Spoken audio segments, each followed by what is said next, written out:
A very special good morning to all of you. Welcome to my YouTube channel Observing English with आकाश मिश्रा। आज जो हम लोग discuss करने वाले हैं वो द ट्रू ब्यूटी एक पोएम है कंपोज्ड बाय थॉमस कैर्यू। थॉमस कैर्यू ने इस पोएम में दो ब्यूटी के बारे में बताया गया है। एक ब्यूटी उन्होंने बताई स्पिरिचुअल ब्यूटी और एक ब्यूटी उन्होंने बताई फिजिकल ब्यूटी। तो पहला पैसेज हम लोग देखते हैं। जैसा पहला पैसेज लिखा हुआ है ही दैट अवे तक। तो इसका रेफरेंस हम लोग तो जैसा जानते हैं, लास्ट वीडियो में हमने बताया भी था कि एक रेफरेंस सेम होते हैं लेकिन वहाँ पे पोएम्स और राइटर्स नेम चेंज हो जाते हैं। तो इसका जैसे देखिए लिखा हुआ है these lines have been taken from the poem the true beauty composed by Thomas Carew. तो ये रेफरेंस मोस्टली यही यूज़ होने हैं। कॉन्टेक्स्ट की बात करते हैं तो कॉन्टेक्स्ट क्या है? The poet is hinting at the physical attraction of the बिलव।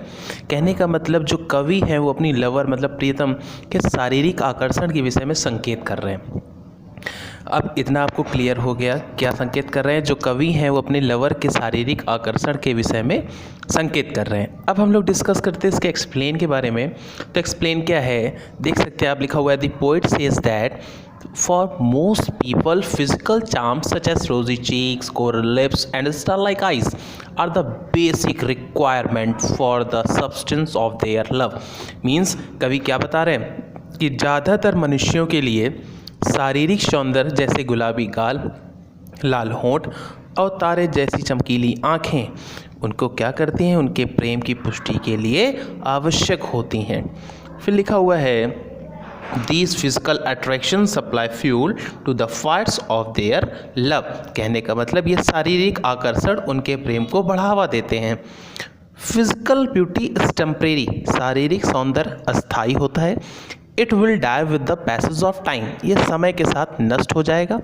When it will fade away. जब ये क्या होगा? नष्ट होगा या फीका पड़ जाएगा। The lover will have no source of inspiration. तो प्रेमियों के पास प्रेरणा का कोई स्रोत नहीं रहेगा। आगे लिखा हुआ है more over the love based on physical beauty will also diminish with it. Means इसके अतिरिक्त शारीरिक सौंदर्य पर आधारित जो प्रेम होता है वो भी इसके साथ गायब हो जाएगा। Thus a man should not be attracted by physical beauty as appearance change into with time. Means एक मनुष्य को शारीरिक सौंदर्य की ओर आकर्षित नहीं होना चाहिए। लिखा हुआ है दस a man should not be attracted by physical beauty. क्यों? क्योंकि वह समय के साथ बदलता है। तो अब हमारा सेकंड जो एक्सप्लेनेशन हम लोग करने वाले हैं वो सेकंड एक्सप्लेनेशन कहाँ से है? But a dash dash dash eyes तक। तो रेफरेंस स्टूडेंट आप सभी जान गए होंगे same as stanza number 1। Context की बात करें तो इसमें कॉन्टेक्स्ट क्या बताया है? The poet glorifies spiritual beauty and says that true beauty is everlasting. Means जो कवि है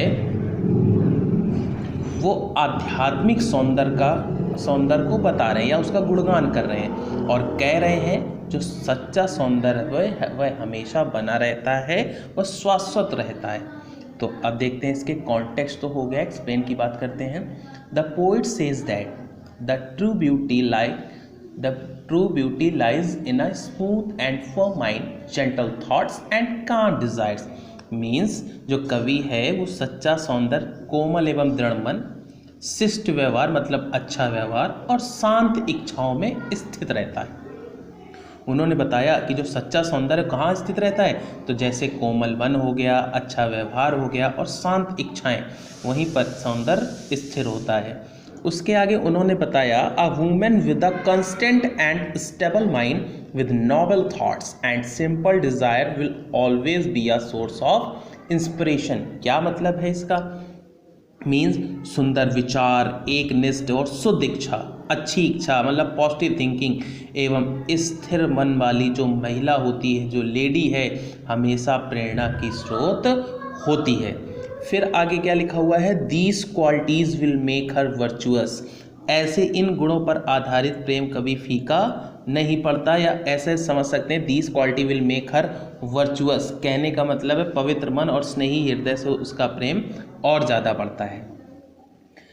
a love based on such virtue, a love जो प्रेम है इस पर जो बेस्ड है, विल नेवर फेड अवे, वो कभी आधारित प्रेम कभी फीका नहीं पड़ता। It will go on inspiring it's lover with renewed feelings, means यह प्रेमी को नए ओज या नए आगे की ओर जोश के साथ प्रेरित करता रहता है।